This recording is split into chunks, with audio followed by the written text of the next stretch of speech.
أعوذ بالله السميع العليم من الشيطان الرجيم بسم الله الرحمن الرحيم والصلاة والسلام على نبينا محمد وعلى آله وصحبه أجمعين أما بعد. Donc très rapidement, effectivement, quand il m'a été proposé d'organiser une conférence, d'animer une conférence sur la thématique de la jeunesse, j'ai dit oui. C'est une problématique qui m'intéresse de premier plan, et puis à divers égards, et puis on va voir aussi comment est-ce qu'elle nous intéresse en réalité tous, les uns et les autres. Et puis, quand il a été suggéré que ce soit Abdelrahman Bani, directeur du centre social de Mayol, qui puisse animer et co-animer avec moi le débat, alors on a sans hésiter eu l'occasion de discuter ensemble pour pouvoir imaginer un autre type de format. Alors si vous avez vu l'affiche, il était mentionné clairement qu'il s'agissait d'une conférence débat. Et c'est là-dessus qu'on va véritablement insister, c'est sur le débat. Autrement dit, il faut véritablement qu'on ait un échange et que tout le monde participe à une réflexion commune et collective sur ce qu'est la jeunesse, sur les responsabilités autour de la jeunesse, sur les enjeux et sur les défis que nous pose aujourd'hui la jeunesse et en général, et peut-être plus spécifiquement et particulièrement la jeunesse musulmane de ce pays. Mais alors, c'est en qualité de sociologue et que je viens donc faire une petite introduction un petit peu sur la problématique de la jeunesse, juste donner un certain nombre d'éléments clés pour essayer de nous mettre dans le bain un petit peu sur ce que c'est que la jeunesse en général et la jeunesse aujourd'hui en particulier. Et même s'il y aurait peut-être des attentes, s'il y a des attentes de ce point de vue-là en matière de religion, en matière d'explication de ce point de vue-là, les débats vont permettre justement d'alimenter la discussion autour de ces attentes. Parce que je sais que la difficulté qui est la nôtre, c'est qu'on a affaire à un public extrêmement hétérogène, un public très différent. On a des jeunes, des moins jeunes, on a des gens qui ont des préoccupations et des attentes très différentes et qui viennent assister à une conférence au CREF, au Centre Rasé d'enseignement et de formation, qui est un centre à sensibilité musulmane. Et évidemment, il y a des attentes de ce point de vue-là aussi, auxquelles on essaiera de prendre en charge. Alors rapidement, la jeunesse, d'abord, effectivement, un grand problème de définition, et ça va être vous aussi qui va participer à cette définition, parce que dans un premier temps, je n'ai aucune prétention à savoir ce qu'est la jeunesse, parce qu'en général, aucun scientifique ne sait ce qu'est la jeunesse.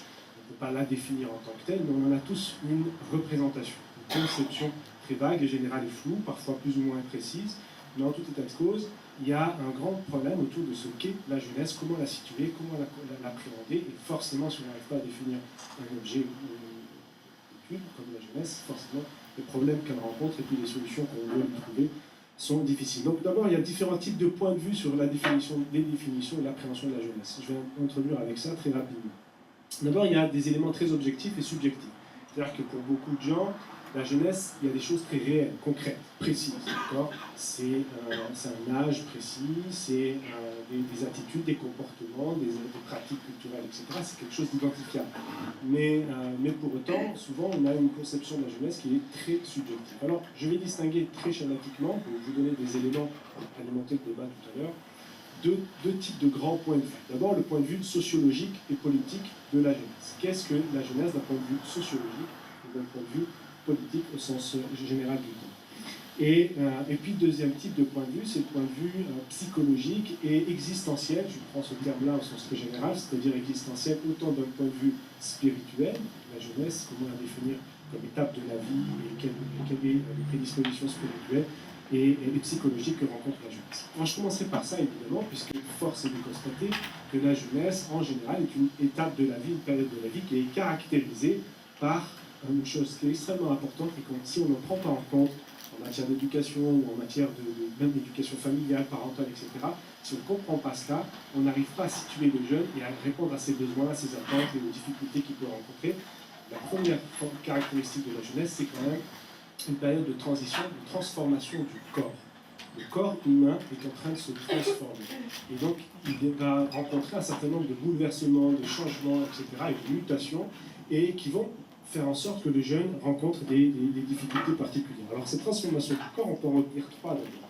Un, la croissance. Le corps grandit, pousse d'un coup, la croissance s'accélère, et la masse musculaire grandit, la masse osseuse, etc. Et ça entraîne un certain nombre de dérèglements, en particulier de la fatigue, ou au contraire beaucoup d'énergie, de vitalité, etc. Donc quand vous avez affaire à des jeunes, sachez qu'ils sont dans cette période de transformation du corps, et cette période de croissance impacte sur leur psychologie, sur leur sensibilité, sur leur affect, etc. Et si on ne comprend pas cela, évidemment, on ne comprend pas pourquoi le jeune est toujours fatigué ou rabat-joie, pourquoi est-ce qu'un coup il est ceci, un coup celui-là, etc. D'accord ? Donc il y a cette transformation du corps qui passe par la croissance. Votre transformation du corps, c'est la puberté. Et la puberté, c'est un certain nombre de changements qui impactent sur l'identité que le jeune a de lui-même et sur la représentation de son propre image. Il a de la pilosité, il a la voix qui grandit, les filles ont les seins qui grandissent, elles ont les menstrues, le garçon a un certain nombre de la barbe qui commence à pousser, le duvet, etc. Donc ce corps change et il atteint un état qu'on appelle la puberté comme phase de transition et qui renvoie ni plus ni moins à un certain nombre de variations hormonales et les hormones ont un impact énorme sur la psychologie de l'enfant et la psychologie du jeune et il traverse donc les crises qu'on a vues qui se ressentent psychologiquement. Autre et troisième élément de transformation du corps, c'est évidemment la sexualité. Et là, pareil, dans la sexualité, évidemment, il y a son identité sexuelle qui va être extrêmement sollicitée à cet âge-là. Il veut savoir qui il est sexuellement. Et puis, il va y avoir des sollicitations externes donc, dans la société, l'environnement, qui le poussent et qui lui disent comment être un homme, la virilité, et comment être une femme, la féminité, et donc d'un point de vue sexuel. Et il y a aussi des sollicitations, ni plus ni moins, internes, biologiques, naturelles, des désirs et des envies qu'il doit apprendre à gérer et à canaliser. Donc ces transformations du corps vont mettre en évidence un problème autour d'un certain nombre de troubles et d'instabilités psychologiques, physiques, émotionnels et affectifs. Et là, c'est toute la question de l'énergie chez le jeune. Le jeune est une période de la vie, la jeunesse est une période de la vie dans laquelle il y a beaucoup d'énergie. Une énergie qui peut être parfois extrêmement envahissante, qui peut entraîner de l'hyperactivité, qui peut entraîner ou au contraire, parfois aussi une énergie qui manque avec une espèce d'hypersensibilité, une faiblesse, etc. Et donc cette énergie doit être gérée avec l'impulsivité que ça engendre, avec les conflits et en particulier toute la thématique de la violence. Comment la violence physique s'incarne aussi chez les jeunes quand il grandit, il veut être un homme, montrer qu'il est plus fort, etc. La fille, pareil, elle est dans des rapports de séduction, etc. Même s'il y a une différence là-dessus, mais on pourra y venir dans le livre. Psychologiquement, ça impacte autour, les psychologues ont en général la tendance de définir les trois étapes, les trois stades de la jeunesse. Ils caractérisent par le premier stade, c'est très approximatif la question des âges, mais on dit qu'en gros, entre 11 et 15 ans, le jeune est dans cette premier stade, c'est ce qui va le préoccuper, c'est l'image de son corps. Il va être dans une attitude extrêmement négative, il va se détester, il ne va pas s'apprécier, il va être dans l'autocritique permanente, il n'aime pas comment il est beau ou pas beau, ou comment il est gros ou pas gros, etc. Il va être dans une espèce de construction de son image, dans une espèce de rejet de soi. L'image qu'il a de lui-même ne lui plaît pas, il est en conflit avec lui-même. Et donc forcément à cet âge-là, quand on est en conflit avec soi-même, on va être aussi en conflit avec les autres et son environnement. Et donc si on ne comprend pas ça, ça pose un certain nombre de difficultés parce que le jeune, il a des attentes et des besoins. Et en particulier, il va accorder une importance extrêmement importante à ce qu'on appelle les pairs, c'est-à-dire aux jeunes du même âge. Les jeunes du même âge, pour lui, sont extrêmement importants à cet âge-là. Il veut être avec eux, partager, il ne supporte pas la solitude, être tout seul. C'est pourquoi il va se connecter avec des amis, être en permanence, etc. Mais surtout, la rencontre physique. Le sport va servir à ça, les activités culturelles vont servir à ça. Il est plus dans cette étape où il va se démarquer de la famille, des lieux de socialisation institutionnels, comme l'école ou autre, et il va chercher des amis, des gens du même âge. Il veut être avec eux, il veut partager avec eux. Par contre, dans la deuxième étape, il va passer d'un extrême à un autre, dans le deuxième stade, c'est entre 15 et 18 ans, selon le psychologue, et là, il va être au contraire dans une culture de son image. Il s'aime, là, il se trouve beau, il se trouve belle, elle se trouve belle, il s'apprécie, il est toujours dans ce rapport de séduction, il va cultiver son corps, apprendre à s'apprécier, admirer ses forces, ses muscles, ou admirer son élégance, etc. Il va être dans un amour de soi qui va être excessif, qui passe d'un extrême à un autre. Et là, ça passe par un certain nombre de découvertes de soi et puis surtout une quête d'indépendance. Il cherche à cet âge-là à véritablement se démarquer, il n'est plus dans le refus de la solitude, mais parfois il va apprécier au contraire de s'isoler et de se construire lui-même dans cette autonomie. Alors il va être également très sensible à cet âge-là, mais il va être surtout très influençable. Là, la problématique de l'influence est extrêmement forte, en particulier dans cet âge-là, où on construit son identité, c'est ce qu'on appelle la crise identitaire très largement, mais en tout état de cause, il va être extrêmement réceptif à son environnement. Et donc là, ce qu'il regarde, ce qu'il voit, ce qu'il entend, ce qu'il écoute, etc., que ce soit la musique ou pas, que ce soit le cinéma ou pas, que ce soit les amis, les fréquentations, tout cela, il va être extrêmement réceptif parce qu'il est dans l'attente, dans les attentes de se construire sur sa propre autonomie.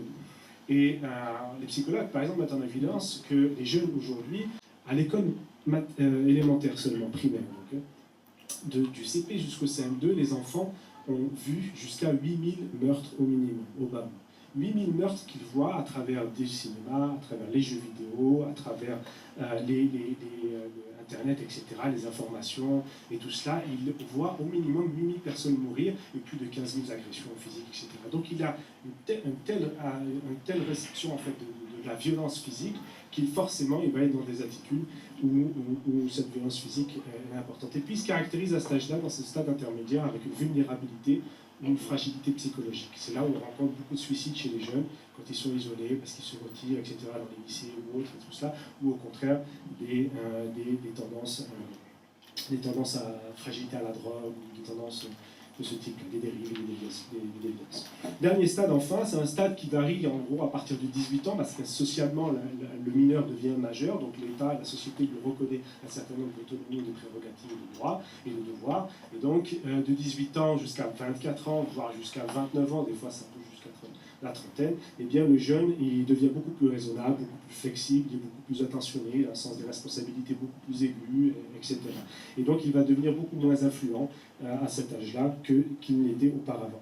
Donc c'est important d'avoir cette perspective évolutionniste, j'allais dire, comment est-ce que le jeune évolue en fait au fur et à mesure, parce que parfois ça donne des clés, des solutions, parce qu'il s'agit souvent de crises temporaires, passagères, etc. Et donc quand le jeune veut s'habiller de telle façon ou de telle autre, etc., ou écoute, parfois il faut faire preuve de patience, parce que ça permet de réguler, éviter des conflits, et de laisser se construire dans son autonomie, etc. Mais là, on en débattra tout à l'heure. Sur le plan moral, par contre, et sur le plan éthique, là, par contre, il va y avoir énormément d'attentes, beaucoup de questions extrêmement profondes sur la vie, sur le sens de la vie, sur le sens de la mort. Il se pose énormément de questions à cet âge-là, il a besoin de réponses. Et généralement, les réponses qu'il cherche, ce sont des réponses absolues, catégoriques. Il veut que les choses soient blanches ou noires. Pas de couleur, pas de nuance, pas de relativisme, etc. Ça le perturbe, ça le dérange. Il a besoin de repères solides. Et à cet âge-là, généralement, les parents et l'environnement, les réponses qu'apporte son environnement immédiat, il le décrédibilise, il lui accorde très peu de crédit, il va être dans un conflit d'autorité et de rébellion, etc. Alors ça, c'était d'un point de vue physiologique et psychologique et existentiel. Donc rapidement aussi maintenant, je sais que je parle très vite, je suis désolé, mais rapidement maintenant sur la question de la définition d'un point de vue cette fois-ci sociologique et politique de ce qu'est la jeunesse comme catégorie. D'abord, la jeunesse, c'est une catégorie administrative. D'accord ? Catégorie administrative, ça veut dire tout simplement quoi? C'est que pour l'administration et les États, les écoles, la CAF ou autres, etc., toutes les institutions ont besoin statistiquement de définir un certain nombre de jeunes. Et là, de ce point de vue-là, l'INSEE en l'occurrence définit le jeune à partir de 12 à 24 ans. Le jeune, c'est la personne qui a comme âge entre 12 et 24 ans, il est jeune. Quand il est en dessous, c'est un enfant. Quand il est au-dessus, c'est un adulte. Donc on va être ici, et vous voyez bien comment est-ce que la frontière minorité-majorité, de 18 ans, va être floue, et comment est-ce que cette catégorie est d'un point de vue extrêmement élastique. Deuxième type de catégorie, comme la jeunesse, c'est la catégorie sociopolitique. Là, il y a deux types de représentations que l'on a d'un groupe d'individus qu'on appelle les jeunes. Les jeunes, qu'est-ce que sont les jeunes? Généralement, selon votre propre appartenance sociale, la catégorie sociale de laquelle vous êtes des ouvriers ou des bourgeois, etc., il va y avoir beaucoup d'incidences, vous êtes de telle ou telle confession ou religion, vous êtes de telle ou telle culture maghrébine ou nord-américaine ou autre, etc. Donc il va y avoir un certain nombre d'influences sur les représentations que vous faites de la jeunesse, et il y en a en gros deux types de représentations qu'on oppose généralement. Soit la jeunesse va être conçue et comprise comme une force de progrès. La jeunesse, c'est un groupe, les jeunes sont des gens positifs, les gens en qui on peut avoir confiance, c'est l'avenir de notre société, etc. Et là, vous allez avoir une représentation extrêmement positive de ce que sont les jeunes. Et forcément, vous allez avoir une appréhension différente. Et la jeunesse, c'est la créativité, c'est l'âge révolutionnaire, c'est ceux qui veulent changer le monde, etc., etc. Donc on va avoir un regard très positif. Parce qu'ils cherchent à changer, ils ont plein d'énergie, comme je le disais tout à l'heure. En revanche, deuxième type de représentation, de conception que l'on a de la jeunesse, c'est une représentation extrêmement négative. La jeunesse est une menace. Elle est une menace au groupe, à l'ordre social établi.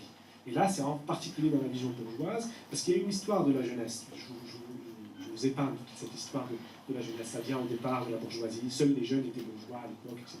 Enfin, l'Ancien Régime, puis petit à petit la démocratisation de la jeunesse, l'institutionnalisation de l'école. Enfin, il y a toute une série de processus qui ont conduit à faire en sorte que la jeunesse, finalement, touche toutes les catégories sociales.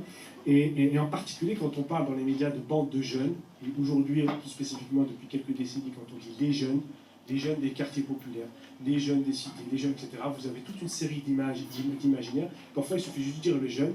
qui est extrêmement négatif. Autrefois, c'était les punks, les rebelles, machin, etc. Aujourd'hui, c'est les immigrés, en particulier des colonies, les Arabes, les Noirs, etc. Donc, qui habitent dans les quartiers des jeunes, ce sont eux, et ils posent un certain nombre de problèmes, ils dérangent la société, ils veulent renverser leur établi, etc. Donc, on va avoir une conception, cette fois-ci, de la jeunesse extrêmement négative, et beaucoup de gens vont déprécier les jeunes. Troisième type de catégorie, c'est la catégorie sociale. Alors, il y a deux types de sociétés en général, pour faire très simple. Il y a les sociétés qu'on appelle traditionnelles et les sociétés modernes. Dans les sociétés traditionnelles, le jeune et la jeunesse est caractérisé par ce qu'on appelle des rites de passage. Il y a à un moment donné un acte qu'un individu, quand il grandit au fur et à mesure, doit faire pour sortir de la jeunesse. Tant qu'il n'a pas fait ce passage-là, il n'est pas. On peut rester jeune jusqu'à l'âge de 40 ans dans certaines sociétés traditionnelles. Tant que vous n'êtes pas marié. C'est le mariage, par exemple, qui va faire en sorte que vous basculez du côté des adultes, ou parfois dans d'autres, ça va être des rites comme des faits d'armes, des danses guerrières, ou des rites d'initiation, ou autres, etc., qui fait que tant que vous n'avez pas fait ça, vous restez toujours un jeune, ad vitam aeternam. Donc ça passe par le rite de passage. Dans les sociétés modernes, non.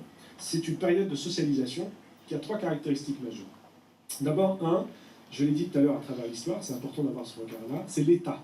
L'État et les politiques publiques de la jeunesse, ce qu'on appelle le travail de la jeunesse, etc.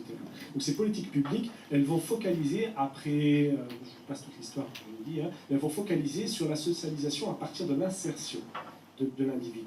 C'est-à-dire que la période de la jeunesse, pour l'État, c'est une période dans laquelle il faut insérer l'individu dans la société. Le but, et c'est pourquoi, c'est l'école qui va être en charge essentiellement de la prise en charge de la jeunesse, de s'occuper de la jeunesse, etc. pendant longtemps. Et donc, il va y avoir une surdétermination de l'école pour prendre en charge ce qu'est la jeunesse, et un affaiblissement progressif de la famille comme lieu de socialisation du jeune. Le jeune va être progressivement détaché de sa famille et va être pris en charge par l'État à travers des politiques publiques, et ces politiques publiques ont énormément d'incidence. Je ne rentre pas dans les détails, mais pour ceux que ça peut intéresser, c'est des sociologues ça, c'est important. Mais il y a tout ce qu'on appelle, par exemple, la politique de la ville.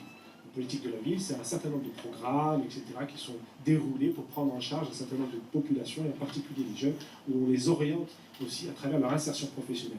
Et la question de l'orientation scolaire chez les jeunes va être extrêmement orientée. On va orienter certaines classes sociales pour exercer tel type de métier, tel type de boulot, et d'autres vont être dans des privilèges, il va y avoir un système à double vitesse, etc., etc. Bref, donc l'école, en tout cas aujourd'hui, a une place extrêmement importante dans cette période de la jeunesse, et contrairement à la fin. Deuxième caractéristique, c'est une période de la jeunesse, de ce point de vue-là, qui va s'allonger, qui n'arrête pas de s'allonger. On se rend compte que progressivement, autrefois, on était focalisé, quand on était jeune, jusqu'à 18 ans, vous passez, surtout dans la société traditionnelle, donc c'était très court la jeunesse. Vous pouvez, à l'âge de 12 ans ou 13 ans, par exemple, dans la période d'Ancien Régime en France, quand vous avez 12 ans, 13 ans et que vous travaillez avec votre père, c'est fini, vous étiez plus un jeune, vous étiez devenu un homme. Le travail était un rite de passage qui vous faisait passer. Or, aujourd'hui, maintenant, avec l'école et la scolarisation qui s'allonge de plus en plus, on regarde les lycéens, et on garde les étudiants de plus en plus longtemps, etc. Donc le jeune devient le reste de plus en plus longtemps. Et de plus en plus tôt aussi. Il y a les préadolescents dont on parle, et il y a ce qu'on appelle l'adolescence. C'est-à-dire ce jeune, c'est pas l'adolescent, c'est un adulte, mais il fonctionne encore comme un adolescent. Donc il est dans cette période d'adolescence qui peut traîner jusqu'à 30, 35, 40 ans. Il peut encore être chez maman et papa, vivre à la maison, avoir sa chambre, son petit ordinateur, ses posters, etc. Il fonctionne comme un jeune, mais il a 40 ans et il est toujours dans ce type de représentation de la jeunesse. Troisième et dernier élément de caractérisation de ce que, dans la société moderne, de ce qu'est la jeunesse, c'est que c'est une période d'incertitude extrêmement forte. Il y a énormément de doutes quand on a affaire à la jeunesse. C'est une période qui passe par, évidemment, je l'ai dit, le conflit d'autorité, et toutes les autorités en question, l'autorité familiale, l'autorité paternelle d'abord, qui est elle-même remise en question par la société, l'autorité parentale, qui est remise en question par la société, et puis ensuite, donc, l'autorité familiale en général, et enfin, évidemment, l'autorité institutionnelle, comme le professeur, le maître, etc. Le jeune va être dans une situation de conflit d'autorité, et c'est naturel. C'est normal. Il n'y a pas de problème quand on a affaire à cela. Mais il y a des solutions de l'autre. Autre chose, c'est qu'il va être dans une période aussi de revendication libérale. Pour lui, il veut la liberté, être libre. Laisse-moi faire ce que je veux, comme je veux, c'est ma vie, c'est mon choix, etc. Vous allez avoir tout ce type de discours. Donc, parce qu'il est dans une attitude précisément de conflit d'autorité, d'autonomisation de soi et de revendication libérale. Enfin, un dernier élément, c'est comme catégorie, donc je l'ai dit, catégorie sociale, catégorie sociopolitique, administrative, et enfin une catégorie culturelle. C'est relié aux pratiques culturelles. Et là, la jeunesse, comme j'ai dit, ça s'étend énormément. D'abord, il y a ce qu'on appelle la culture juvénile. C'est une culture être jeune, etc. Maintenant, vous pouvez avoir une barbe blanche et être bossu ou enfin être un vieux, en gros. Mais vous considérez toujours comme un jeune, parce que moi j'ai une culture jeune, je suis sur Internet, j'ai Facebook, j'ai machin, je connais les jeunes, je fais comme eux, etc. C'est une culture, la jeunesse. Et donc on va avoir ici cette jeunesse comme catégorie culturelle, et qui est aussi liée à cette course éperdue dans laquelle la société va, cette peur de la mort, le fait que la vieillesse, cette peur de la vieillesse, cette détestation de la vieillesse. Vieillir est une mauvaise chose. Alors que dans la société traditionnelle, bien au contraire, la vieillesse est très valorisée. Mûrir, avoir l'âge de maturité, devenir vieux, etc., c'est quelque chose d'extrêmement valorisant. Or, dans la société moderne, et en particulier la société occidentale, vieillir est une tare, est extrêmement négative, est stigmatisé, vous ne servez plus à rien dans la société, etc. Et donc, on va avoir cette culture de la jeunesse qui va être systématiquement, qui va devenir un culte finalement de la jeunesse, où vous allez avoir des gens qui ont 40-50 ans, qui continuent à s'épiler, à se maquiller, à faire je ne sais quoi, comme si elle était jeune, elle veut rester jeune, ou les garçons aussi, l'homme, qui veut toujours rester jeune, s'habiller comme un jeune, etc. Je me fous, mettre une casquette en envers comme les jeunes, être un jeune malgré l'âge qu'il a, etc. Cette quête de la jeunesse est extrêmement... elle passe par d'abord le culte de la nouveauté, tout ce qui est nouveau, l'inédit et l'immédiateté, des choses qui sont extrêmement fugaces et rapides.